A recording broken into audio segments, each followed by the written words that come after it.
July 5th, 1998. This normal 23-year-old walks into socialite Irene Silverman's Manhattan townhouse. 24 hours later, she's gone forever. But here's the thing. This wasn't Kenny's idea. This was Mommy's business plan. Sante Kimes turned motherhood into a criminal enterprise. Insurance fraud, slavery, arson, and at least 3 murders. Even in prison, Kenny would take a hostage just to protect Mama. So was this really a normal childhood, or the world's most expensive mother-son scam? Sante Kimes walked into rooms like she owned them. 5'2", perfectly coiffed white hair, designer clothes that screamed money she didn't have. Born Sandra Louise Singers in 1934, she renamed herself Sante, French for health, because even her identity was a con. She had this talent. She could make you believe anything. That she was a countess, a diplomat's wife, an oil heiress. Then there was Kenny. Kenneth Kimes Jr., born in 1975 when Sante was 41. Handsome in that clean-cut, boy-next-door way that made elderly women trust him instantly. But Kenny wasn't born a criminal. He was manufactured into one. Sante was the architect. Kenny was the hammer. She'd dream up the schemes. He'd execute them with the blind devotion of a cult member. Because that's what this was. A 2-person cult where the only commandment was whatever mother wants. But their crimes weren't about theft. They were about control and escalation. In the 1960s, Sante discovered department stores had terrible security. She'd waltz into Saks Fifth Avenue, stuff a $3,000 fur coat under her own coat, and waltz out. When caught, which happened 5 times, she'd cry, claim kleptomania, pay a fine, and do it again next week. The economics were beautiful. Steal $100,000 worth of goods, pay $5,000 in fines, profit $95,000. Better ROI than most hedge funds. Then came the insurance fraud. She'd buy a house, fill it with cheap furniture, claim she owned priceless antiques, burn it down, and collect. Between 1981 and 1996, she torched at least 3 properties. Insurance companies paid out every time, because here's the dirty secret of arson. It's nearly impossible to prove when done right. But Las Vegas, 1985, that's where things got dark. Really dark. Sante decided she needed maids for her mansion. Not hired maids, owned maids. She brought in young women from Mexico, promised them jobs, then locked them in her house. No pay, no freedom, daily beatings if the floor wasn't clean enough. This wasn't crime anymore. This was systematic human trafficking operating in broad daylight in suburban Vegas. And the terrifying part is that it worked for years. Because when you're gifted with manipulation, family becomes the first testing ground for your cruelty. Sante homeschooled Kenny, but the curriculum was simple. Mother is always right. The world wants to hurt us, and everyone else is either a mark or a threat. By age 12, Kenny could forge his dead father's signature perfectly. By 15, he was helping torch houses for insurance money. By 20, he and Sante were traveling the country under dozens of fake names, running scams from Hawaii to the Hamptons. They'd check into luxury hotels as Mrs. Palmer and Son, run up $30,000 bills, and vanish before checkout. Sante taught Kenny to smile exactly right, to shake hands with perfect pressure, to lie with such conviction that even polygraphs would believe him. And then they wanted more than cash. They wanted permanence. Elmer Holmgren made one mistake. He knew too much. The 67-year-old banker had helped Sante file an insurance claim for one of her suspicious house fires. He'd seen the paperwork. He knew the furniture receipts were forged. And in 1991, he made the fatal error of suggesting maybe he deserved a bigger cut for his silence. On March 28, 1991, Holmgren drove to meet Sante and Kenny in Costa Mesa, California. His car was found abandoned 2 days later. His body? Never found. Decades after his father vanished, Ken Holmgren is still looking for answers. Elmer Holmgren told his son that if he didn't hear from him again in a few days, he should call an agent with the ATF. The pattern was set. Those who knew their secrets didn't get to keep breathing. It was economics at its most brutal. The cost of a witness was apparently one bullet and a shovel. But they weren't done. The next victim was closer than anyone feared. David Kasdan thought he was helping a friend. The 63-year-old had known Sante for years, an old acquaintance of the Kimes family. Back in 1986, after her conviction for enslaving workers, he agreed to put his name on the title of her Las Vegas home to shield it from lawsuits, a favor that seemed harmless at the time. The property was 2121 Geronimo Way, a house Sante exploited by forging Kasdan's name on a $280,000 loan in December 1997. Driven by greed, she transferred it to a homeless man doing chores for them, insured it for $500,000, and burned it down days later. Kasdan got the loan booklet, realized the fraud, complained to the bank, and refused her pleas to cooperate. Sante allegedly sent him letters asking him to cooperate, and his refusal to comply may have cost him his life. On March 13, 1998, Kenneth shot him in the back of the head with a .22 caliber gun. The economic insight nobody talks about is that fraud only works if everyone keeps quiet. The cheapest way to ensure silence is to make it permanent. As they fled the West, the East Coast was about to light up next. Irene Silverman had survived the Nazis, but she couldn't survive the Kimeses. The millionaire widow ran her Manhattan townhouse like a boutique hotel, renting luxury apartments to carefully vetted tenants. In June 1998, a charming young man named Manny Gurin applied for a $6,000 a month apartment.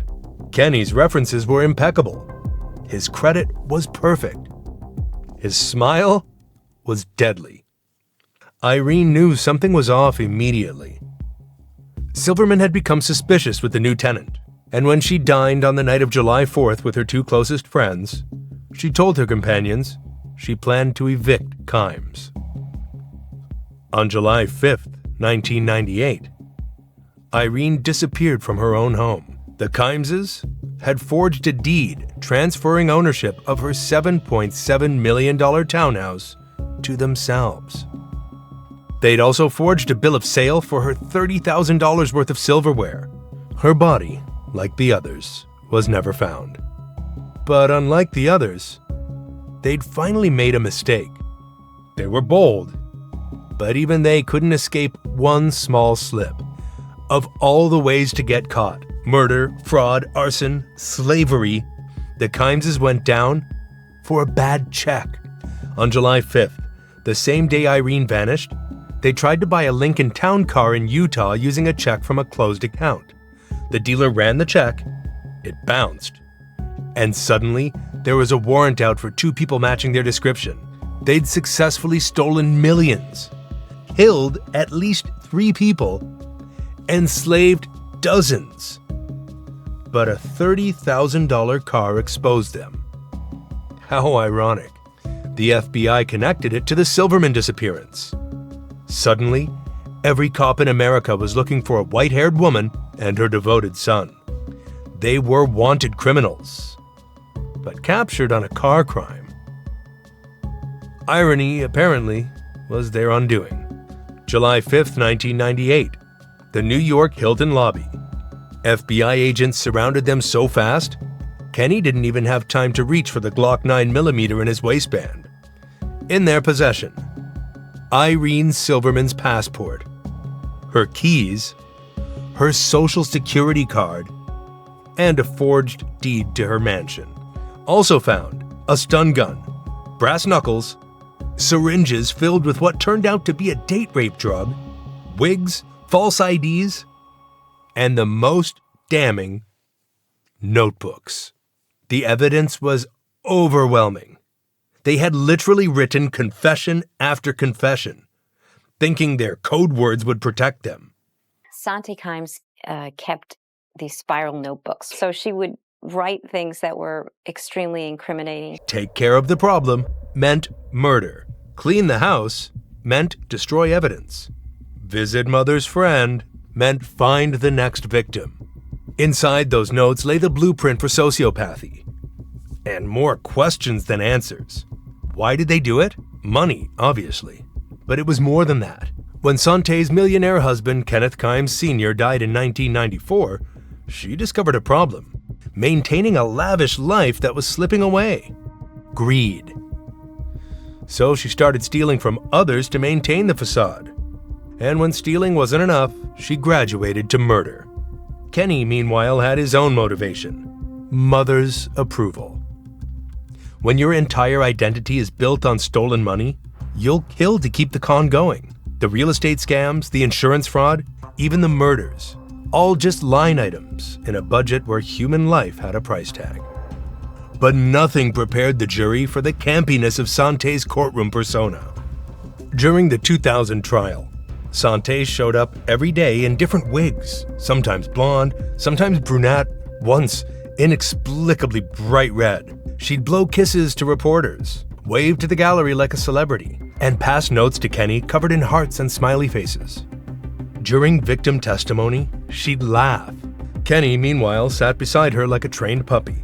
When prosecutors showed evidence of their crimes, they'd whisper and giggle like school kids sharing secrets. The media ate it up. Court TV ran daily coverage. The New York Post called them the Dragon Lady and Son of Sam. But underneath the circus was something genuinely disturbing. Two people so disconnected from reality that murder had become a punchline to their private joke. Room for theatrics ended when the jury met the facts. May 18, 2000. Guilty on all 118 charges. Murder, conspiracy, fraud, forgery, grand larceny, possession of stolen property. The list went on for 20 minutes. Sante got 120 years to life. Kenny got 125 years to life. They were shipped to separate prisons. Sante to Bedford Hills, Kenny to Clinton Correctional. For the first time in Kenny's life, he was more than 10 feet from his mother.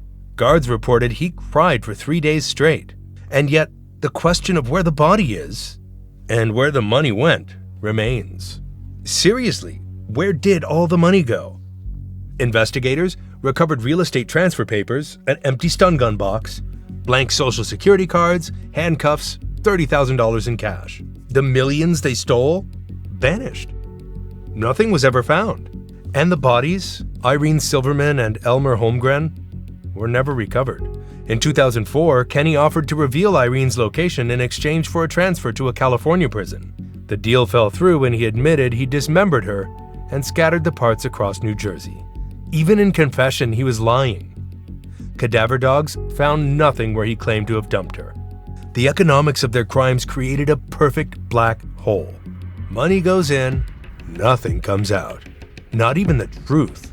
But their story didn't end with them behind bars. Sante Kimes died in her cell on May 19, 2014, age 79. The official cause was natural causes. Kenny remains in Clinton Correctional, serving his 125-year sentence. He's given exactly one interview, claiming his mother hypnotized him into killing. Hollywood couldn't resist. Like mother, like son. The strange story of Sante and Kenny Kimes premiered in 2001. Books, documentaries, true crime podcasts. Everyone wanted to understand how a mother and son became a killing machine. Their story changed how we see scams forever. Before the Kimeses, con artists were almost romantic figures. Smooth-talking charmers who separated fools from money. After them, we realized some scammers don't just steal your wallet, they steal your life. What makes someone graduate from fraud to murder? Psychologists studying the Kimeses identified a perfect storm of personality disorders. Santé showed every marker of antisocial personality disorder. No empathy, no remorse, treating people as objects to manipulate. Add narcissistic personality disorder, the grandiose sense of self, the need for admiration, the complete inability to handle criticism. But Kenny was different. He wasn't born broken. He was crafted into it. Forensic psychiatrists call it folie à deux, a shared psychosis where a dominant personality imposes their delusions on a submissive partner. Santé created Kenny's entire reality, then armed him and pointed him at her enemies. Emotional manipulation yields compound interest. Every year Kenny spent under Santé's control made him more valuable as a weapon and less capable of independent thought. She didn't just steal money, she stole her son's entire identity and weaponized it. Which begs the final question: were they the world's most dangerous scammers? Bernie Madoff stole $65 billion, but never killed anyone. Elizabeth Holmes defrauded $945 million, but nobody died directly. The Kimeses? Maybe $15 million stolen, but at least 3 murders, dozens enslaved, countless lives destroyed. They weren't the richest scammers, they weren't the smartest, but they were arguably the most dangerous because they removed all boundaries. Most criminals have lines they won't cross. The Kimeses had no lines, only targets. What makes the Kimes story genuinely terrifying is that it could happen again tomorrow. Right now, in some suburb, there's probably a Santé teaching her child that love means blind obedience, that loyalty means helping mommy hide the evidence, that family means us versus everyone else, and everyone else is expendable. The warning signs were all there. The fake names, the sudden disappearances, the stories that didn't quite add up. Irene Silverman knew something was wrong.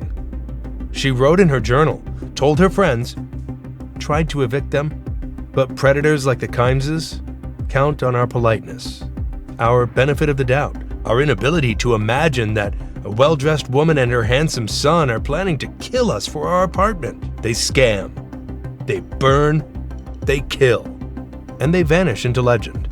Don't let the same pattern close the lid on your story.